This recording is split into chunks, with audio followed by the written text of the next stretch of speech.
The Sunday before school started this year, I decided to do what we'll call a reset. Cleaning my room, organizing my desk, and ridding my closet of things that I just didn't need. And while in my closet, I opened a drawer, and it was like I was 12 and in 6th grade all over again. Art projects, notebooks, and dumb little trinkets I thought I just had to have, like Legos, Hot Wheels cars, and my old paper dictionary. And for a moment, I sat there thinking, wow, life was so much better back then. And I got this lump in my throat and wanted nothing more than to go back. But then I realized that middle school wasn't exactly amazing. The stress of trying to navigate a brand new school. The mix of BO and Axe body spray literally everywhere. And half the time spent just wishing I was older. And I felt like there was a word for that. So I dug into my dictionary and found nostalgia. See, we like to think of nostalgia as harmless, simply just memories of the good old days. But the underlying truth is, nostalgia can be treacherous. It tricks us into thinking that the past was warm and welcoming, like great-grandma's snickerdoodle cookies. When in reality, they were dry, crumbly, and turns out, I don't even like the taste of cinnamon. It tells us to hold on instead of moving forward. And the more we romanticize what was, it becomes that much harder to build what could be.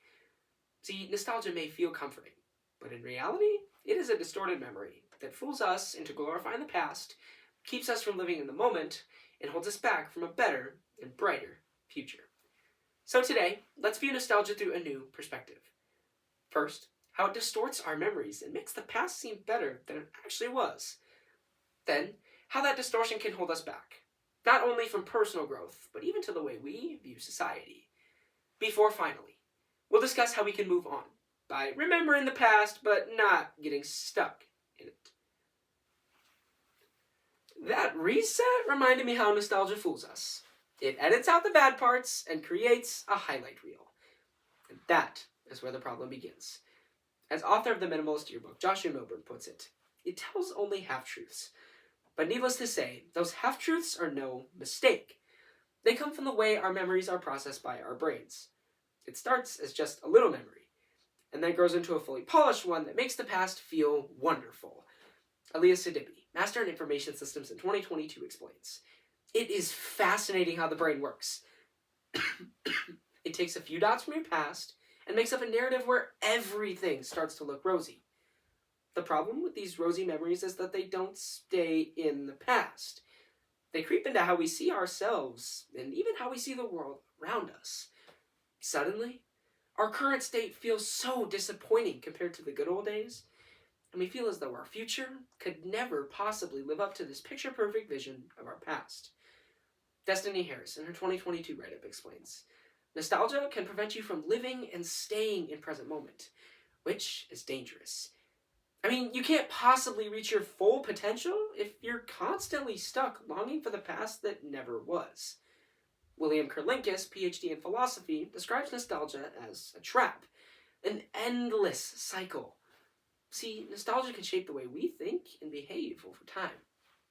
Building on that perspective, Psychology Today in 2023 displays 3 negative impacts from nostalgia, including stagnation, idealization, and comparison and dissatisfaction. Stagnation prevents us from growing. Idealization blinds us to the truth. And constant comparison leaves us dissatisfied with our own realities. When all 3 work together, nostalgia doesn't just color our memories, it reshapes how we live in the present.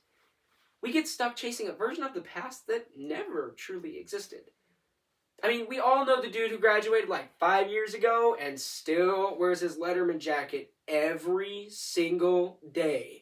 Stuck in the days when he almost won the state championship or was the best player coach ever had. In this way, nostalgia traps us in blindness, dissatisfaction, and immobility, leaving little room for genuine growth. But if nostalgia is this destructive, why do we still cling to it? There are deep-seated reasons our minds, emotions pull us back to the past, even when it holds us back. But to understand how we get stuck in nostalgia, we first have to experience it. Which, per Robert Klitzman, a professor of clinical psychiatry, is something that about 79% of people do weekly. And there are many different ways to trigger it, regardless of if it's your kindergarten drawings or Firework by Katy Perry. However, one of the biggest reasons we cling to nostalgia is that it acts as a coping mechanism. When life feels stressful, uncertain, or lonely, our minds reach back to the past for comfort. We convince ourselves that those times were safer, simpler, and happier, even if that's not entirely true. And while that comfort can feel good in the moment, it's exactly what makes nostalgia so tempting and so hard to let go of. A National Library of Medicine study finds that the negative effects of nostalgia are actually intensified on days when you feel lonely. Beyond coping, another reason we cling to nostalgia is our longing for certainty. The past feels predictable. We already know how it all turned out. In contrast, the present filled with stress, and the future riddled with unknowns. Kind of the same reason I choose to watch the movie Cars for the millionth time instead of the new Fantastic Four movie. I don't know how it ends. I don't know who literally any of the characters are. So, our minds retreat into what feels familiar. And I root for Lightning McQueen once again.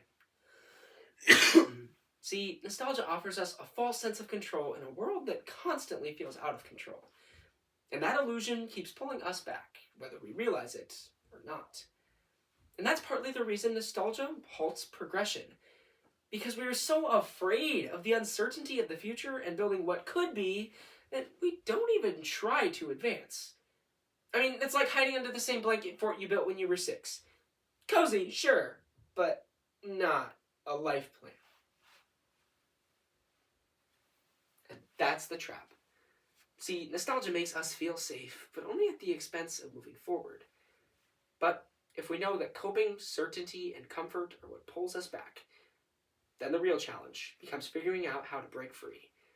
Because if nostalgia can be caused by the way we think and behave, it can be challenged by the way we choose to live. And that starts with learning to stay grounded in the present. Instead of turning towards nostalgia as a coping mechanism when you feel upset or lonely, try journaling or meditation, or go create new memories. A Psychology Today report in 2024 finds that practicing mindfulness can help us to be more satisfied with our everyday lives. How do you practice mindfulness, you may ask? It's simple. Go touch some grass. I'm serious. Right after this round, all of you, go outside and touch some grass. Getting in tune with nature and paying full attention to your surroundings and the present helps to escape the cycle. Now, these activities don't erase the past, but they do stop it from controlling our everyday lives. We should also focus on reframing our perspectives. Instead of uncertainty and fear, look to the future as opportunity and a chance to be adventurous. Yes, the future may be unpredictable, but that's the best part of it. It holds space for opportunities the past just never could. Choose to go down the complex path instead of retreating into the light of simpler times. As the APA states, people who view uncertainty as a chance for growth tend to experience higher resilience and life satisfaction. In other words, the past doesn't have to be a prison. It can be a springboard. Today, we viewed nostalgia through a new perspective. First, how it distorts our memories and makes the past seem better than it actually was. Then, how that distortion can hold us back, not only from personal growth, but even to the way we view society. Before finally, we discussed how we can move on by remembering the past, but not getting stuck in it. So, what does this all mean for us? Nostalgia is powerful, but now that we understand how it works, how it thrives on coping, comfort, and the illusions of certainty, we have the tools to make a choice. We can let nostalgia pull us back into memories that no longer serve us. Or we can use it to fuel our growth and creativity, to guide us forward. Like when I sat in my closet, surrounded by old art projects and notebooks, feeling that lump in my throat. That moment reminded me how nostalgia fools us. But it also reminded me that the past isn't fixed. It's a story our brains tell us, and we get to decide how we let that story influence our present. Every moment, every good old day can be a spark, something that reminds us of who we are, what we value, and what we're capable of creating. So the next time you find yourself drifting into a memory, pause, feel it, learn from it, and then step forward. Step into the present with intention, creativity, and confidence. Don't let nostalgia be the driver of your story.